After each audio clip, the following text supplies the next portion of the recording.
Kitab 1 dan 2 Samuel. Dalam Alkitab modern, kedua kitab ini dipisah karena terlalu panjang. Namun sebenarnya kitab ini ditulis sebagai satu kesatuan kisah. Kita hanya akan membahas kitab 1 Samuel dalam video ini.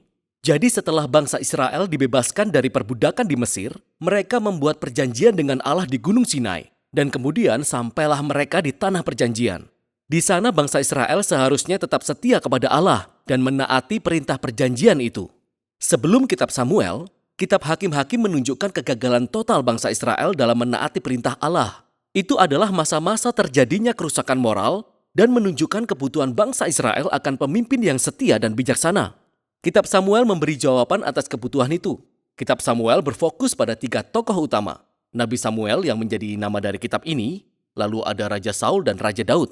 Di era mereka inilah terjadinya transisi di Israel.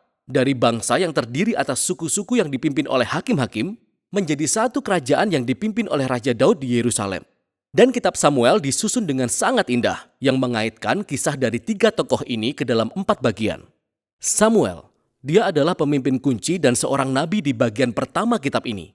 Tapi kemudian dia juga memainkan peranan penting di bagian berikutnya, yaitu di kisah Saul. Dan kisah itu dibagi dalam 2 bagian.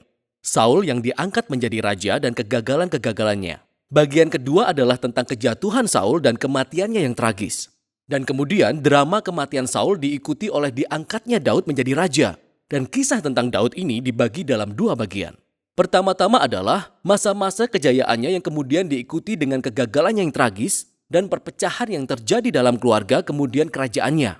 Kitab ini ditutup dengan sebuah epilog yang merangkum kembali keseluruhan kisah ini. Mari kita selami dan kita lihat bagaimana kitab ini dijabarkan. Bagian pertama diambil dari kekacauan di kitab Hakim-Hakim. Dan kita disuguhi kisah yang menyentuh tentang seorang perempuan yang bernama Hana. Dia sangat sedih karena tidak bisa mempunyai anak. Dan oleh anugerah Allah, pada akhirnya dia melahirkan seorang putra yang bernama Samuel. Dan dalam sukacita, dia menyanyikan puji-pujian di pasal 2. Dan puji-pujian itu adalah tentang Allah yang merendahkan orang yang tinggi hati dan meninggikan orang yang rendah hati.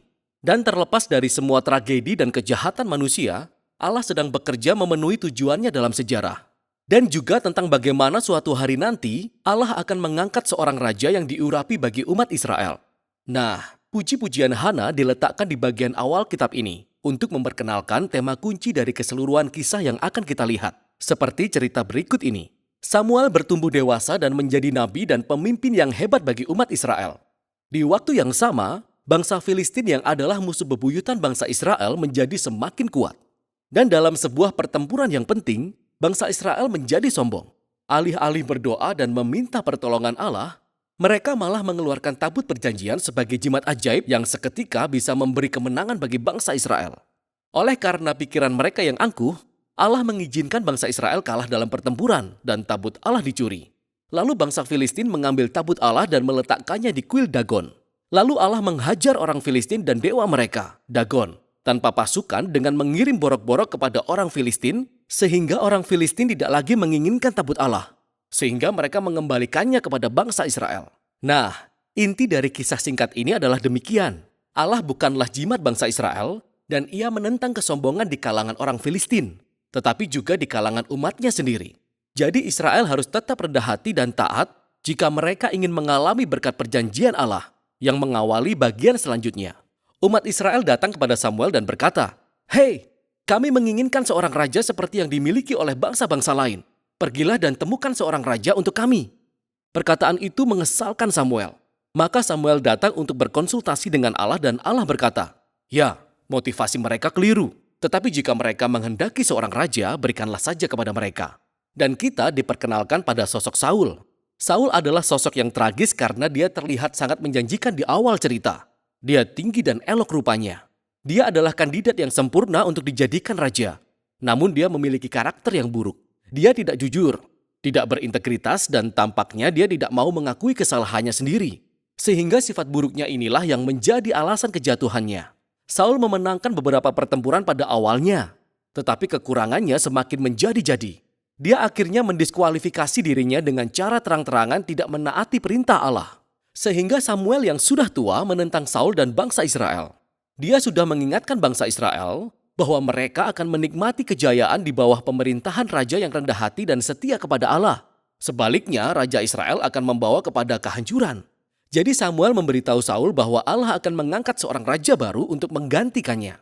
Dan kejatuhan Saul dimulai ketika di saat yang bersamaan, Allah sedang bekerja di balik layar untuk mengangkat raja yang baru. Adalah seorang gembala biasa yang bernama Daud. Dia kandidat yang paling tidak diperhitungkan untuk menjadi raja. Namun cerita populer mengenai Daud dan Goliat menunjukkan bahwa pilihan Allah atas Daud tidak didasarkan pada status keluarga, tetapi hanya berdasarkan kepercayaan yang radikal dan penuh kerendahan hati di dalam Allah Israel. Demikianlah kisah ini menjadi perwujudan tema puji-pujian Hana. Saul dan Goliat yang tinggi hati direndahkan, sementara Daud yang rendah hati ditinggikan. Di sini kita menyaksikan Saul mulai dikuasai oleh amarahnya sementara Daud diangkat menjadi raja. Jadi Daud mulai bekerja kepada Saul sebagai panglima perang dan dia memenangkan semua pertempuran dan memperoleh ketenaran. Lalu Saul menjadi cemburu dan dia mulai mengejar Daud, memburu dia dan berusaha untuk membunuhnya. Daud tidak melakukan kesalahan apapun dan dia terus melarikan diri dan menunggu di padang gurun. Disinilah kita melihat karakter Daud yang sesungguhnya. Dia memiliki banyak kesempatan untuk membunuh Saul, namun dia tidak melakukannya. Daud tetap percaya bahwa terlepas dari kejahatan Saul, Allah akan membangkitkan raja baru bagi umatnya. Yang juga menarik adalah kebanyakan syair-syair Daud yang bisa kita baca di kitab Mazmur berhubungan dengan masa-masa ini dalam kehidupannya. Dan syair-syair itu mengekspresikan sikap percaya yang sama. Dan bagian kitab ini diakhiri dengan kematian Saul yang mengerikan setelah kalah dalam peperangan melawan bangsa Filistin. 1 Samuel menceritakan beberapa kisah yang paling rumit yang pernah kita temukan di dalam Alkitab. Dan karakter Saul dan Daud digambarkan dengan sangat realistis. Dan penulis menempatkan kisah mereka sebagai pembelajaran karakter. Sehingga kita dapat merefleksikan karakter kita melalui mereka. Jadi dalam kisah Saul, kita melihat sebuah peringatan. Sangat penting bagi kita untuk merefleksikan sifat buruk kita sendiri dan bagaimana itu bisa membahayakan diri kita dan orang lain. Dan dengan pertolongan Tuhan, kita perlu merendahkan diri kita sendiri dan mengakui sisi buruk kita supaya kisah Saul tidak harus kita alami. Di sisi lain, Daud ditunjukkan sebagai teladan kesabaran dan kepercayaan akan waktu Allah dalam hidup kita. Meskipun dia harus melarikan diri ke padang gurun karena dikejar-kejar oleh Saul. Daud mempunyai alasan untuk berpikir bahwa Allah telah meninggalkannya. Namun bukan itu yang dipikirkan Daud. Jadi kisah Daud menguatkan kita untuk tetap percaya bahwa di balik kejahatan manusia, Allah sedang bekerja untuk memenuhi tujuan-tujuannya, yaitu merendahkan orang yang tinggi hati dan meninggikan orang yang rendah hati. Dan itulah isi kitab 1 Samuel.